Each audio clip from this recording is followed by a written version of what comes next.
आपण पाहत आहात live Maharashtra police times.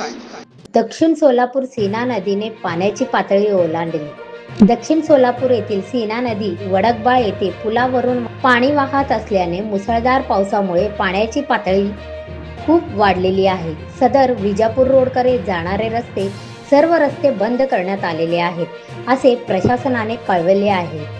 Sina नदीच्या पात्राजवळील गावांनाही वाहन येणा जाणाऱ्यांना हे सतर्कतेचा इशारा दिला आहे, कारण यापूर्वी 2013 साली असाच महापूर आला होता।